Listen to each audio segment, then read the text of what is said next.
الرحيم الحمد لله الذي جعل الحمد مفتاحا لذكره والسببا للمزيد من فضله والدليل على آلائه وعظمته وهو الذي ليس بقضائه دافع ولا لقائه مانع فقرا أجناس البلايا وهو الجواد الواسع الذي لا تزيده كثرة العطاء إلا جودا وكرما والصلاة والسلام على عبده وأمين وحيه وخاتم رسله سيدنا ومولانا القاسم المصطفى محمد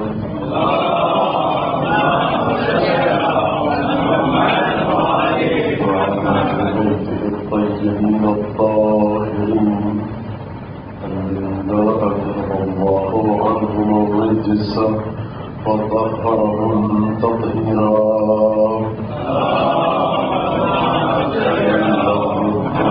وعلى أعدائهم أجمعين أما بعد فقد قال الله تبارك وتعالى في قرآنه المجيد وفرقانه الحميد وقوله الحق وهو أصدق القائلين أعوذ بالله من الشيطان الرجيم يعلمون ظاهرا من الحياة الدنيا وهم عن الآخرة هم غافلون صلوات محمد عليه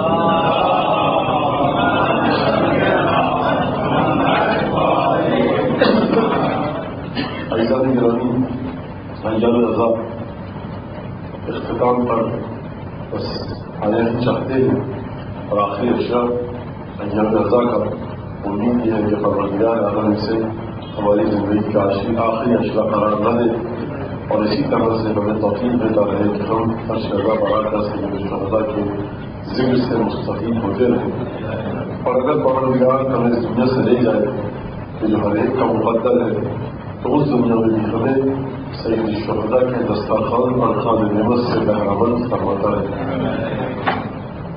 جیسا کہ آپ حضرات کے علم میں ہے اس عشرے کا یا 8 یا 9 مجالس کا عنوان ضرورت دین ہے. یعنی دین کی ضرورت یعنی دین کیوں ضروری ہے. واضح رہے کہ یہ گفتگو ضرورت دین کے تحت ہے لیکن ہر انسان کو سوچنا یہ ہوگا ہر انسان کو سمجھنا یہ چاہیے کہ انسان کو دین کی ضرورت ہے یعنی کچھ ایسے قوانین کو اسے ماننا پڑے گا جن کا تعلق غیب سے ہو کیونکہ جب بھی انسان اس دنیا میں آتا ہے جو انسان بھی اس دنیا میں آئے گا اس کے ساتھ یہ سوچ یہ فکر اور یہ نظریہ آئے گا کہ میں کبھی نہ تھا اب میں آیا جب میں نہ تھا تو کہاں تھا اور جب یہاں نہ رہوں گا تو کہاں چلا جاؤں گا. اگر یہ ذہن میں اس کے بعد آ گئی تو اسے یہ سمجھنا پڑے گا کہ میں نے اپنے آپ کو ختم نہیں کیا میری خلقت کی ابتدا کہیں اور سے ہوئی ہے اور جب میں ختم ہو جاؤں گا تو یہ خلقت کہاں پر جا کر رکے گی. تو اس کا مطلب یہ ہے کہ میری زندگی میری ذات میری حیات کچھ ایسے قوانین کے تابع تھی کچھ ایسے لاز کے کنٹرول کے تحت تھی کہ جو قوانین میری قدرت اور طاقت سے باہر تھے. ہو سکتا ہے اب میں کیا کروں نمبر ہے مجھے یہ بات کہنے دیجیے ہو سکتا ہے کہ کتنے ہی ایسے انسان شاید کبھی کسی کے ذہن میں یہ بات نہ آئے لیکن آج کی یہ سائنس کہنے پر مجبور کرتی ہے کہ آج کی یہ 6 ارب کی آبادی اگر ماں کنسیو نہ کرتی تو شاید یہ شخص مجھ سے کی صورت میں منجمد اور مردہ رہ جاتا.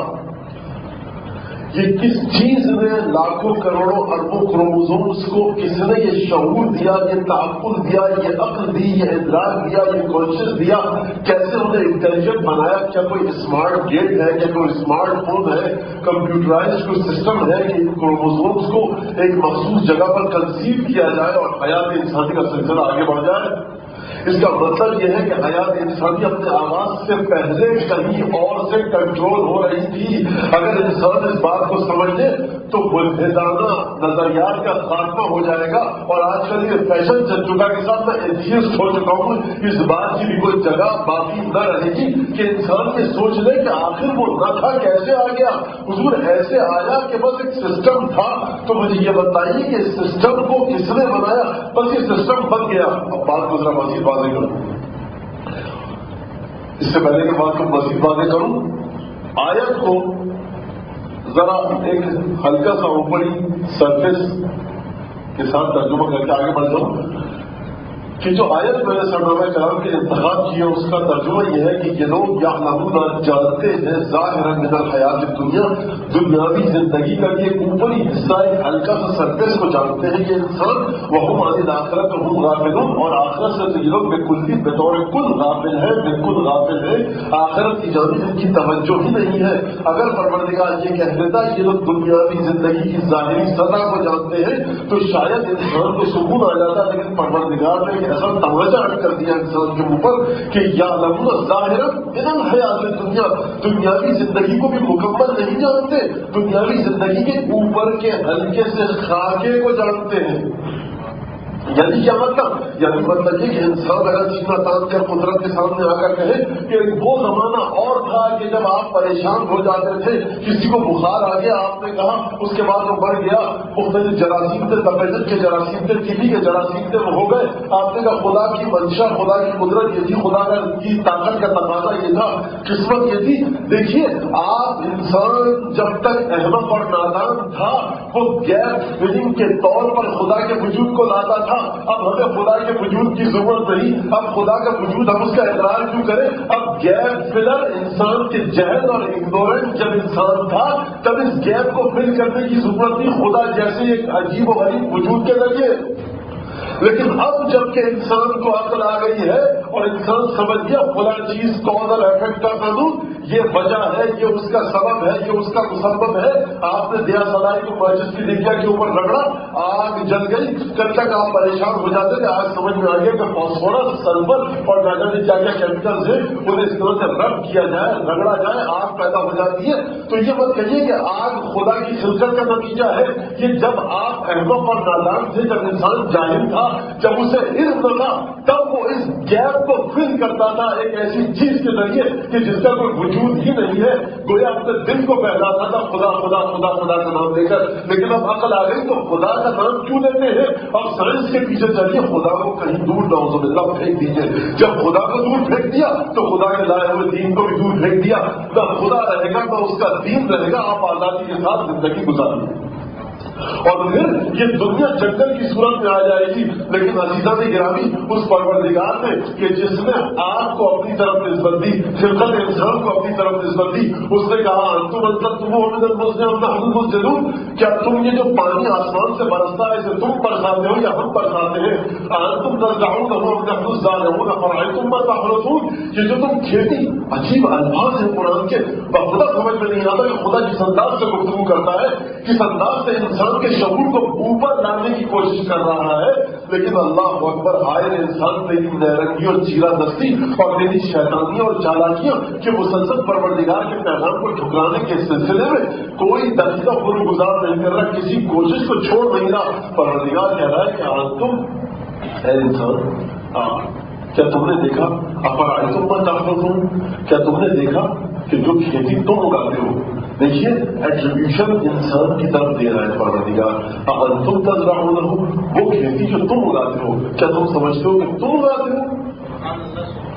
پروردگار خود ہی کہہ رہا ہے کہ تم اگاتے ہو، اور پھر خود ہی پوچھ رہا ہے کیا تم اگاتے ہو؟ تو پروردگار جھنجھوڑنا چاہ رہا ہے کہ دیکھو ظاہری لحاظ سے اپنے ہاتھ میں پھاوڑا اور بیلچا اور ہل بیل دیکھ کر یہ نہ سمجھتا کہ تم اگاتے ہو، اگاتے تم ہو ظاہری لحاظ سے. لیکن سورج کو کس نے خلق کیا؟ اچھا مان تو خدا کا وجود نہیں ہے، سورج تو ہے تمہاری طاقت سے باہر ایک وجود. کہ اگر نہ ہوتا تو کھیتی اگ نہ پاتی. زمین کو کس نے طاقت دی؟ ہم نے طاقت دی. وآیۃ لہم الارض المیتۃ التی احییناها فاخرجنا منها حبا فمنه یأکلون. کہ دیکھو ہم نے اس زمین کو ایسی طاقت عطا کی, اس میں سے انگور نکلے, اس میں سے کھجور نکلا. یہ زمین کو طاقت اور زندگی کس نے عطا کی؟ پروردگار. جس زمین میں سے پھل پتے بوٹے پودے درخت نکل رہے ہیں, اس کے بارے میں پروردگار فرما رہا ہے یہ زمین زندہ ہے, حیات رکھتی ہے. تو اس وقت انسان کی سمجھ میں نہیں آتا تھا, لیکن آج کا انسان سمجھ گیا کہ جب انسان میں زمین میں موجود کیمیائی مادے اپنی پوری مقدار میں ہوتے ہیں تو زمین زندہ ہوتی ہے. زمین کی زندگی نظر کیسے آتی ہے؟ اگر اس زمین میں کوئی بیج لگایا جائے وہ بیج زندہ ہو کر ایک پودا بن جاتا ہے, ورنہ مردہ ہو جاتا ہے.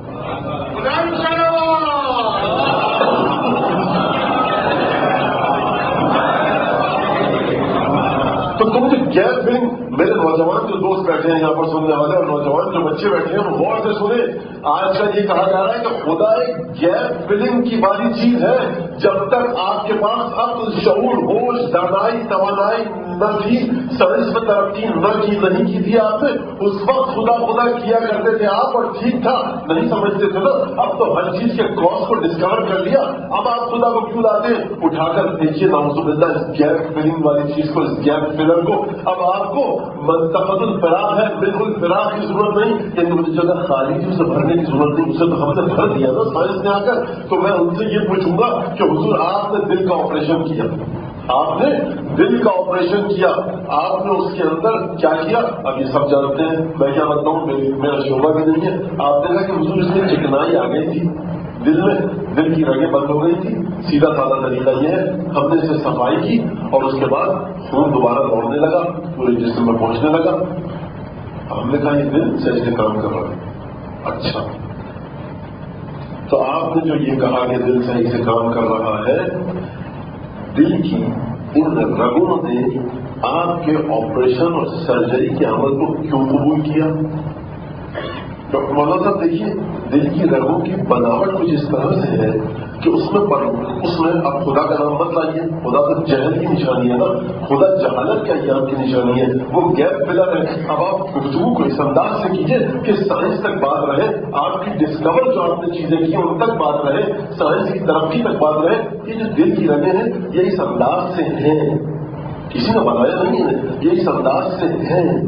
کس انداز سے ہے کہ جب ان میں ٹانکا لگایا جائے تو یہ برداشت کر لیتی ہیں اور جڑ جاتی ہیں, جب ان میں اسپرنگ ڈالا جائے تو یہ کھل جاتی ہیں. ان میں ایک الاسٹیسٹی ہوتی ہے, ان میں ایک فلیکسیبلٹی ہوتی ہے کہ جس کے بعد یہ چڑ جاتی ہیں, کھل جاتی ہیں, جگہ بن جاتی ہے اور خون دوڑنے لگتا ہے. اگر حد سے زیادہ مشکل ہو جائے تو بائی پاس بنا کر ایک نیا راستہ نکال کر اس رگ کو وہاں سے گھما کر ایک نئی رگ, ایک نیا راستہ بنا دیا جاتا ہے, وہاں سے خون جانے لگتا ہے. تو خون میں یہ طاقت کس نے ڈالی کہ وہ بہنے لگے؟ کیسے آپ نے یہ کام کیا؟ اس کی خاصیت یہ ہے. حضور دیکھیے, آپ یہ کہتے ہیں, اب یہاں سے بہت توجہ فرمائیے گا, آپ یہ کہتے ہیں کہ اس کی خاصیت یہ ہے, ہم یہ کہتے ہیں کہ ایک کسی بنانے والے نے اسے بنایا. تو یہی تو بدل جہالت کی بات ہے کہ آپ تو 2000-4000 سال پرانی بات کر رہے ہیں کہ بنانے والے نے بنایا. چھوڑیے ان باتوں کو, اس کی خاصیت ایسی ہے. تو آپ سے سوال یہ کیا جائے گا کہ یہ میٹر ہے یا نہیں؟ آپ کہیں گے ہاں یہ میٹر ہے, تو مجھے بتلائیے کہ میٹر میں کانشیس ہوتا ہے, میٹر انٹیلیجنٹ ہوتا ہے, میٹر میں علم ہوتا ہے یا نہیں؟ اگر علم نہیں ہوتا تو مادے نے اپنے آپ کو یہ توانائی کیسے دی کہ دل کے مقام کی رگوں میں یہ خاصیت آئے کہ وہ جڑنے اور ٹوٹنے کی صلاحیت رکھ سکے؟ اور دیکھیے میٹر سے آگے کی ایک چیز تھی انرجی.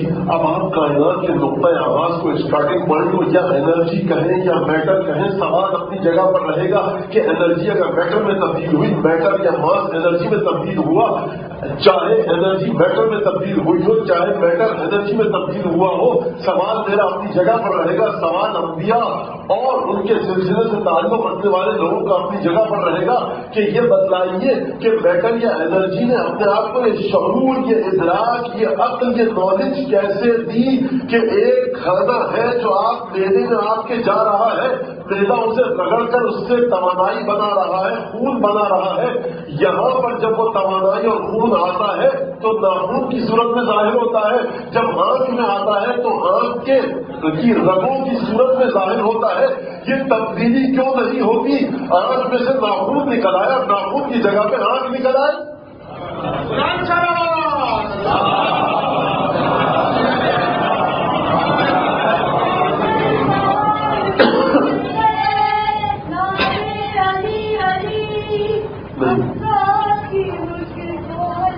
نہیں سوری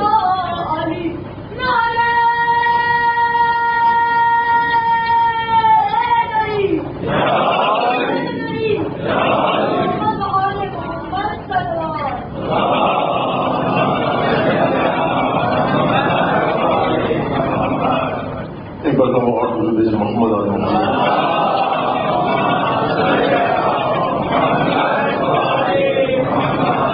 تو دیکھیے یہ اکنامک سسٹم بن چکا ہے جس میں انسانی کا سسٹم ہے. میں پھر پوچھوں گا کہ دیکھیے ہم سے برا تو آپ کا حال ہے.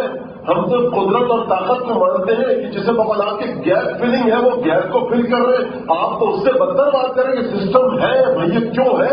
آپ تو سائنس پڑھتے ہیں، آپ تو کہتے ہیں خدا کے وجود کی ضرورت نہیں ہے، آپ کہتے ہیں کہ ہم نے ہر چیز کو سمجھ لیا. تو آپ کا ایک جگہ پر جا کر یہ جواب کیوں دیتا ہے کہ بس یہ ہے؟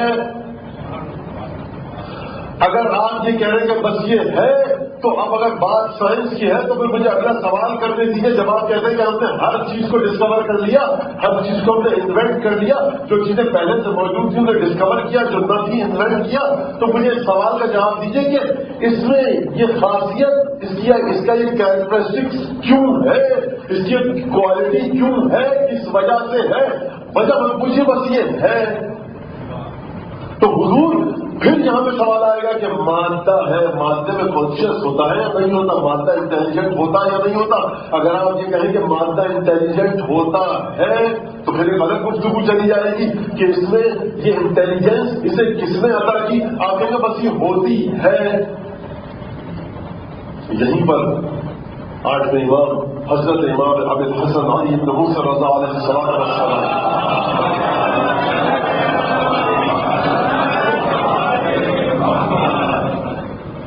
کم سمپل اور سیدھا سارا مناظرہ نظر آتا ہے کہ ایک آدمی نے آ کر کہا کہ مولا مجھے بتائیے خدا کہاں ہے. امام نے پوچھا مصنون انت غیر مصنون. بخدا یہ مناظرہ اگر ایک جگہ جمع ہو جائے اور ہمارے بچوں کو یہ مناظرے پڑھائے جائیں تو بہت سے عقیدے اور اعتقادات کے مسائل حل ہو جائیں. آسان انت غیر مصنون انت غیر مصنون. اے شخص مجھے یہ بتا، تم نے خدا کے بارے میں سوال کیا کہ تجھے کسی نے بنایا ہے یا تجھے کسی نے نہیں بنایا. اب جتنا بھی آپ سوچیں 1400 سال بعد ہم یہاں اس مقام پر بیٹھ کے کہ کوئی تیسری شفٹ کوئی تیسری کنڈیشن ہو سکتی ہے؟ نہیں ہو سکتی. اب یہ شخص چپ ہو گیا، سر جھکا کے بیٹھ گیا. کیوں جواب نہیں دیا اس نے؟ اگر یہ کہتا کہ ہاں مجھے کسی نے بنایا ہے تو امام پوچھتے وہ کون ہے، اور اگر میں کہتا نہیں مجھے کسی نے نہیں بنایا تو امام پوچھتے کیا تم پہلے دن سے اسی طرح سے؟ اور پھر امام نے اگلا سوال کیا کہ اگر تجھے کسی نے بنایا ہے اما انت کب بنتا نفسک اور کب بنا کا غیروں کا. اے شخص یا تو تجھے تیرے علاوہ کسی اور نے بنایا ہے یا تو نے خود اپنے آپ کو بنایا ہے. اگر تو کہے کہ میں نے خود اپنے آپ کو بنایا تو میرا سوال یہ ہوگا کہ اگر تو نے اپنے آپ کو بنایا اس کا مطلب ہے تو اپنی خلقت اور اپنی کریشن سے پہلے موجود تھا.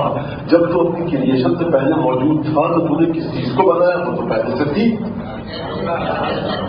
اور اگر تجھے کسی اور نے بنایا جو تجھ جیسا تھا تو جب وہ تجھ ہی جیسا تھا تو اس میں یہ طاقت کیسے آئی کہ اس نے تجھے بنایا؟ اور اگر کوئی ایسی ہستی ہے کہ جو تجھ سے کہیں بلند مرتبہ ہے اور اس نے تجھے بنایا ہے تو وہ کہاں ہے اور کون ہے؟ بخدا ایک درود بھیجیے 8ویں امام کی بارگاہ میں.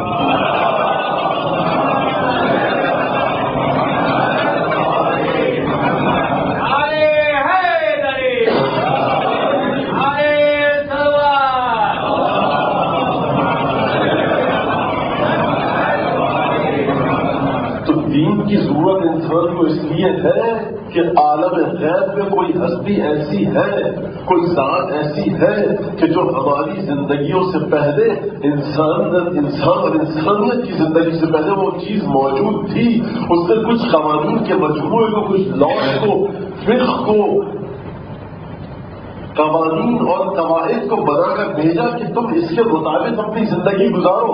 اچھا کیوں گزارے ہم اپنی زندگی؟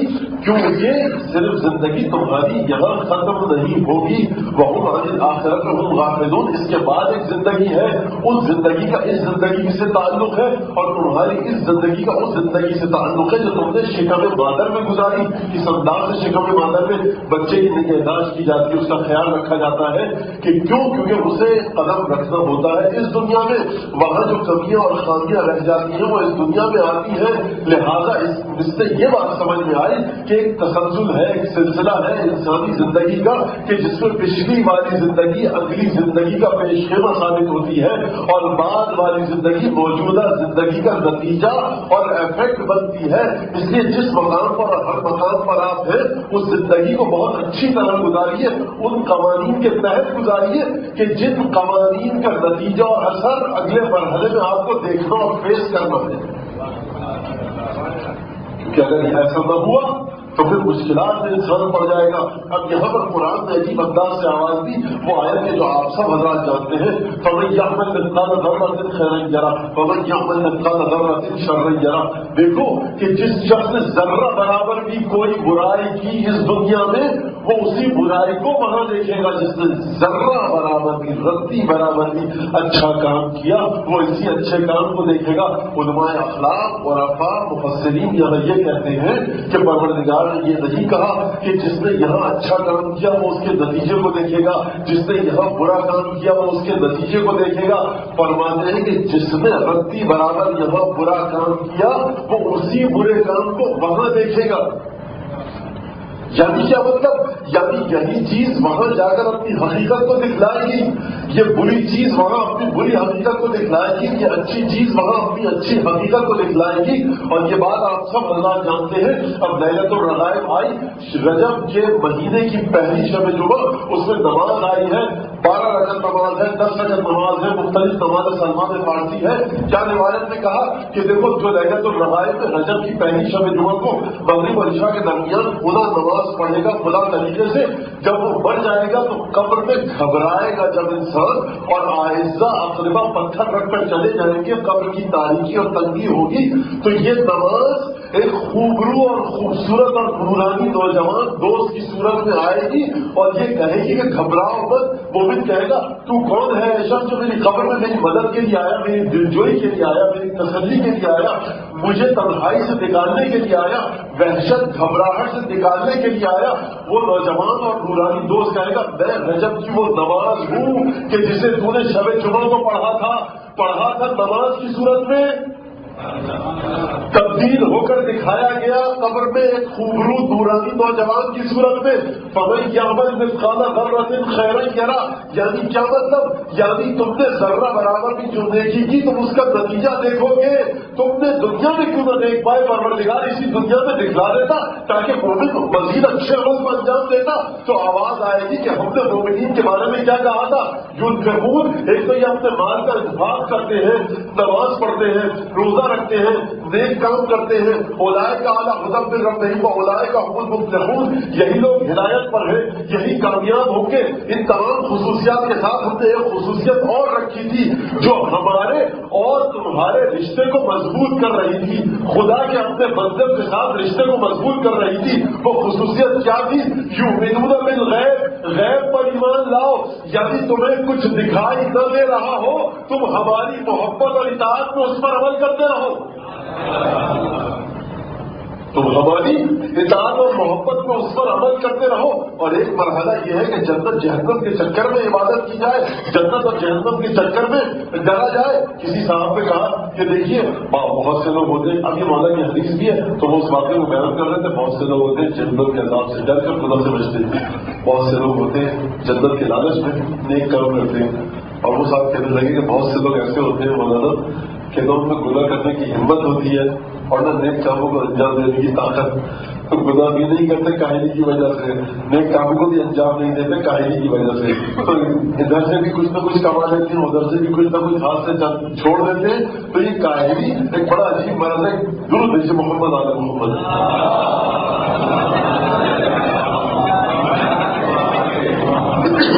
اطاعت الہی کے سلسلے میں کاہلی, تساہل, سستی, اس سے بچنے کے لیے معصومین نے مختلف دور میں اس بات کا ذکر کیا ہے کہ جب انسان دین خدا پر چلنا چاہتا ہے اس طرح سے کاہلی, تساہلی اور کمزوری سے دور رہے. بہرحال یہ بات آ گئی, میں نے کہہ دی.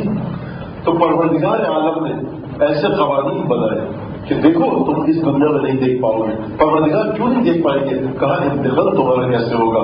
وہ آنسو جو تم یہاں بہاتے ہو تمہارے اور جہنم کی آگ کے درمیان اتنا بڑا فاصلہ وہ قرار دے دے گا, بہت دور کر دے گا جہنم کو تم سے. تو پروردگار کیسے ہوگا یہ؟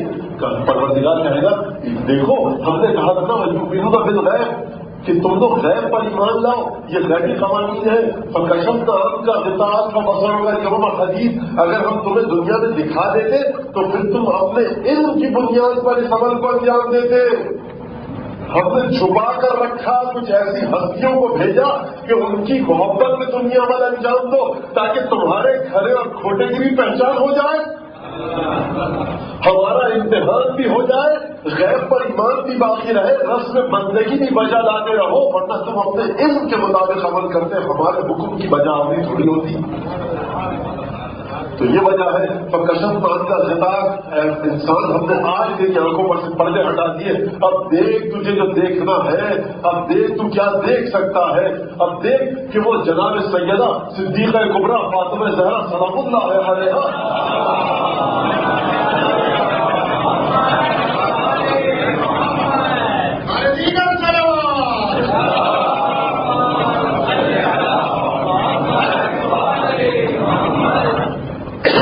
اس دنیا میں جو رسول خدا کی اطاعت کی وجہ سے, جو رسول سے محبت کی وجہ سے فاطمہ سے محبت کرنے لگا, فاطمہ کی بارگاہ میں جس کا سر ہی نہیں قلب اور دل بھی تسلیم ہو گیا, اس نے کہا کہ میں سیدہ کے وجود کو مانوں گا, ان پر ایمان لاؤں گا. سیدہ جس سے ناراض اس سے میں ناراض, سیدہ جس سے خوش ہم اس سے خوش. سلم الزمن سالمکم محرم الزمن خارمکم.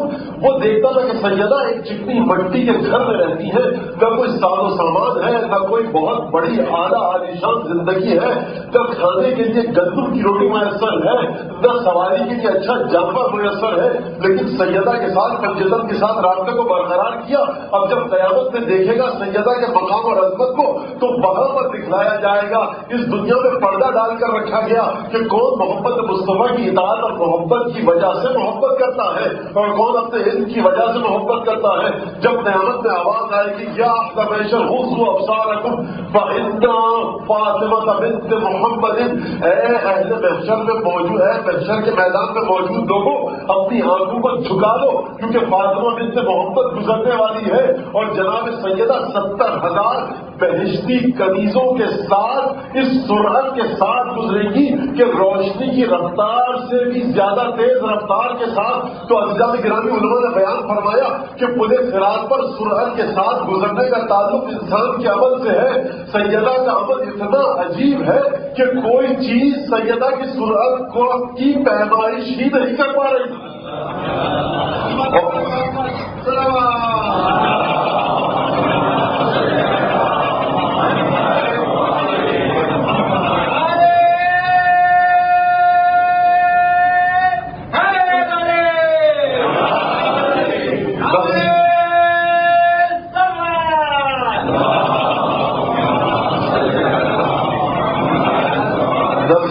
سیدہ گزر رہی ہے پورے صراط پر سے, بلکہ 70,000 بہشتی کنیزوں کو اپنے ساتھ لے کر گزر رہی ہے.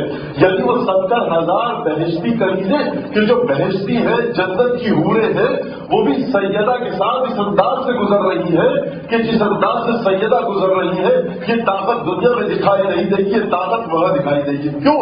کیونکہ اس دنیا میں امتحان دینا ہے پروردگار کو, اس دنیا میں امتحان دینا ہے. اور امتحان ایسا ہے کہ دشمن بھی کہہ رہا ہے ہمارے ساتھ حسین ابن علی کے مقابلے میں. آپ حضرات جو کربلا گئے وہاں ایک مقام موجود ہے کہ یہاں پر ملاقات کی تھی ہمارے ساتھ میں. سید الشہداء کے ساتھ واقعہ آپ سب کو پتا ہے، ایک اشارہ کر کے آگے بڑھ جاؤ، گفتگو ہوئی، بیعت کر لو، بیعت نہیں کروں گا، اور تمام واقعات جو آپ کے سامنے تھے۔ ایک دفعہ سید الشہداء نے کہا، جو تواریخ کو ملتا ہے کہ تم نے نہیں پتا، نصیحت کی، سمجھانا چاہا کہ وہ غلط کام کر رہے ہیں۔ کہا کہ فرزند رسول میں کیا کروں، مجھ پر قرضہ بہت ہے، اگر میں امیر کی بات نہ مانوں تو میرا قرضہ کون دے گا؟ کہا تمہارا قرضہ اس کی ادائیگی کی ضمانت میں دیتا ہوں۔ کہا دوسرا مسئلہ یہ ہے کہ میرے بیوی بچے کوفے میں ہیں، اگر آپ کے ساتھ آ جاؤں گا اور امیر کا حکم نہیں مانوں گا تو میرے بیوی بچوں کا کیا ہوگا جو کوفے میں ہیں؟ کہا تمہارے بیوی بچوں کی حفاظت کی ذمہ داری بھی میں لیتا ہوں۔ کہا کہ لیکن رائے کی حکومت میں کیا کروں کہ اگر آپ کو بند کر دوں گا تو رائے کی حکومت مل جائے گی۔ اب یہاں حسین افضالی نے عجیب جملہ کہا اور یہ کہا کہ میری دعا یہ ہے کہ تجھے رائے کا کی سرزمین کی گندم کا ایک دانہ بھی نصیب نہ ہو۔ اس شخص نے تمسخر کیا سید الشہداء کا، یعنی حسین افضالی کا تمسخر خدا کا تمسخر، حسین کے ارادے کا تمسخر خدا کے ارادے کا تمسخر ہے۔ جب تک سمجھنے سمجھانے کی بات تھی سید الشہداء سمجھاتے رہے، اگر یہ صبح تک کھڑا رہتا سید الشہداء سمجھاتے رہتے، لیکن جب بات تمسخر کی آ گئی اب یہاں پر بات بدل گئی۔ کہا کہ اچھا میں رائے کی حکومت میں کیا کروں؟ کہا میری دعا یہ ہے خدا سے کہ تجھے رائے کی گندم کا اندازہ نصیب نہ ہو۔ اس نے تمسخر کے انداز میں کہا فَإِنَّ لِلْبُرِّ كِفَایَةٌ فَإِنَّ لِلشَّعِیرِ كِفَایَةٌ مِنَ الْبُرِّ، اگر گندم کا دانہ نہ ملے جو تو ہوگی نا۔ کس سے گفتگو کر رہا ہے؟ حسین ابن علی سے۔ عزیزوں نکتہ یہاں پر یہ ہے کہ حسین خود 30,000 کے لشکر میں گرفتار ہے۔ عمر صاحب کو کہنا یہ چاہیے تھا کہ حسین تمہیں اپنے انجام کا کچھ نہیں پتا، صبح تمہارے ساتھ کیا ہو، اور کوفے میں جو میرے بیوی بچے موجود ہیں ان کی حفاظت کی ضمانت دے رہے ہو۔ عمر صاحب بھی جانتا تھا کہ حسین جو 30,000 کو کیا 30 لاکھ کے لشکر کے درمیان اگر کھڑے ہو کر کہے کہ تیرے بیوی بچے کو کوفے میں ذمہ داری مجھ پر ہے تو سچ کہہ رہے ہیں اور اپنے وعدے کو پورا کریں گے۔ حسین ابن علی کے پاس ساروں سامان کچھ نہیں، لیکن تمہارے ساتھ سے کہہ رہے ہیں تجھ پر قرضہ ہے، تیرے قرضے کی ادائیگی میری ذمہ داری۔ پلٹ کر یہ نہیں کہا کہ تم تو خود لشکر میں گھرے بیٹھے ہو، تمہیں کیا پتا کہ صبح تم کیا ہوگا، تم میرا قرضہ کیسے ادا کرواؤ گے؟ جانتا ہے کہ اس زبان سے جو بات نکل رہی ہے وہ سچی ہے اور وہ کر رہی ہے۔ اور کسی نے کیا خوب بات کی، اس نے کتاب کا مطالعہ کیا اور اس کے بعد وہ سید الشہداء کا گرویدہ ہو گیا اور پنجتن کو باندھنے لگا۔ اس نے جو میں نے توحید کے سلسلے میں بہت سی چیزوں کو مطالعہ کیا اور بہت سی لوگوں کی شخصیات کو دیکھا، لیکن جب میں نے حسین ابن علی کے واقعات کو پڑھا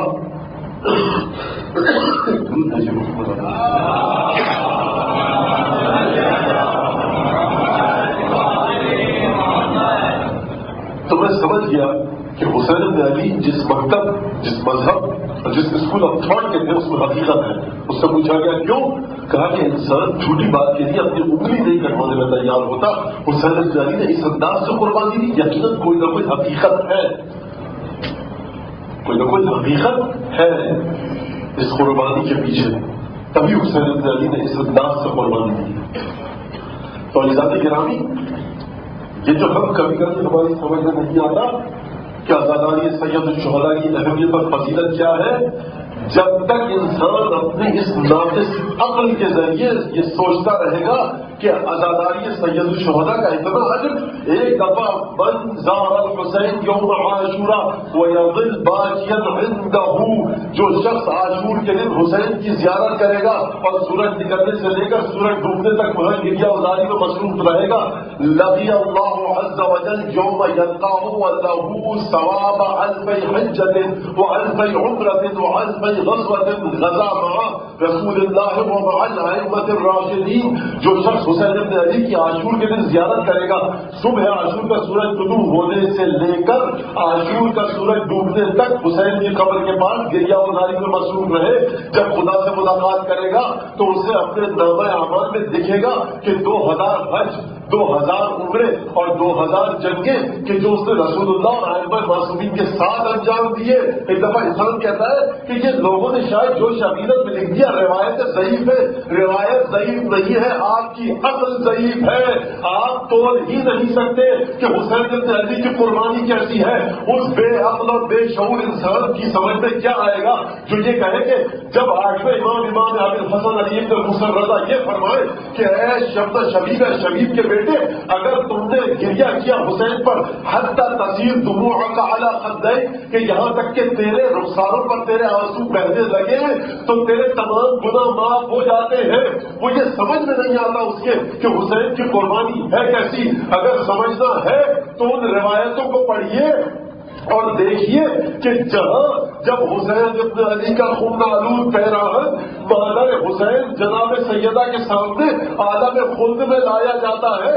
بحاد مقدار کی روایت ہے کہ شہقتاً فاطمہ ایک چیخ بلند کرتی ہے، ایک چیخ مارتی ہے، ایک آواز نکلتی ہے فریاد اور بکا کی. اب سمجھ میں آیا کہ حسین کا غم ہے کیا. حسین کا کٹا ہوا سر نہیں لایا جاتا، وہ گھوڑوں کی ٹانپوں تلے پاؤدان بدن نہیں لایا جاتا، زخمی بدن نہیں دکھایا جاتا. فاطمہ زہرا کے سامنے حسین کا خون آلود پیراہن آتا ہے. شہقتاً فاطمہ ایک چیخ بلند کرتی ہے.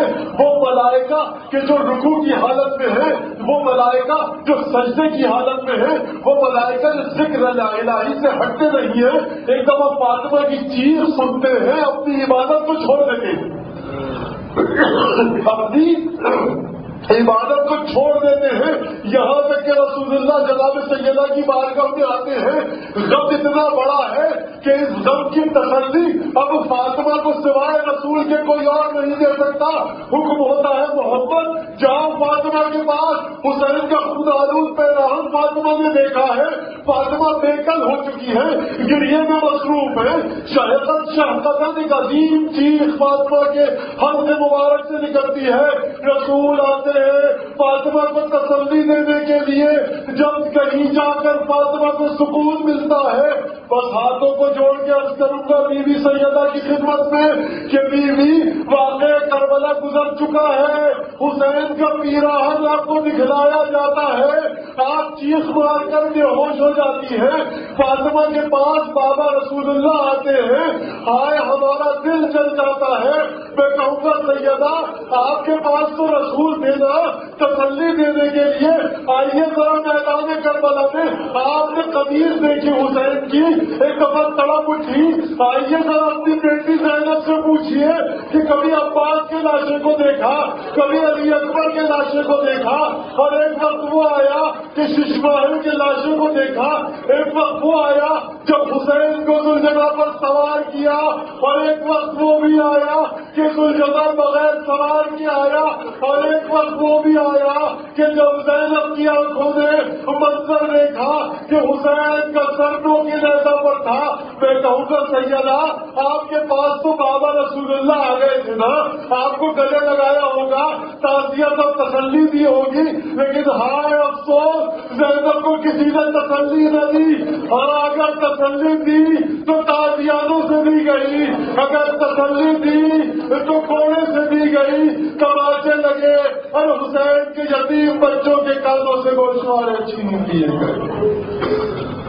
لعنة الله على القوم الظالمين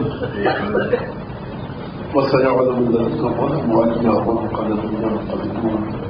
اللهم بحق محمد وآل محمد صل على محمد وآل محمد وعجل فرجهم وأهلك عنهم من الجن والمسلمين والأولين والآخرين. واكفنا وارحمنا وارزقنا العافية ووسع رزقنا وطمن أعمالنا مع الصحة والسلامة بالجسم والروح. ربنا تقبل منا انك انت السميع العليم وتب علينا انك انت التواب الرحيم. بعد والے مظلومیت فاطمہ زہرا کی قسم لیتے ہیں یہاں جو موجودات موجود ہیں ان کی جان مالی سے تعلق کی فرض. اور اگر یہاں اس مجلس میں نسل ہے پریشان حال ہے، بے اولاد ہے، بے روزگار ہے، مشکل جلد از جلد مشکلات دور کرو. اور ہماری اس پلی عبادت کو جس نے بھی اس پر شہزہ کو بھی شامل، جس نے بھی جس انداز سے حصہ لیا ہے اس کی ضرورت میں والا زمانے کی بارگاہ سے شرف قبول جیسے سرفراز فرما پروردگار ہمارے زمانے کے ملکوں سے خوشنود فرما پروردگار کے حق فاطمہ زہرا امام زمانے کے قلب مقدس میں اگر کسی کی قسم کا بھی غم اندوہ حزن ملال ہے پروردگار امام زمانے کے قلب سے مقدس مطہر سے ہر قسم کے حزن ملال اور اندوہ کو دور کر دے پروردگار ہمارے امام زمانے کے قلب مقدس کو ہر قسم کی خوشی شادمانی شادکانی سے مملوء فرما دے پروردگار ہمیں امام زمانے کے انصار اور اعمال میں شامل ہونے کی توفیق عطا فرما امام کے ظہور میں تعجیل فرما پروردگار سیدہ کی مضمونیت کی قسم دیتے ہیں کہ ایسی تعلیم و صحت سلامتی کے ساتھ عطا فرما جس میں تیرے دین کے چل کر تیرے دین کی خدمت کر سکیں آپ آزاد سے درخواست ہے کہ ایک مرتبہ ہم اور ایک مرتبہ اللہ پڑھ کے سید جعفر نقوی کو بخش سب بات کے ساتھ محمد صلی اللہ علیہ وسلم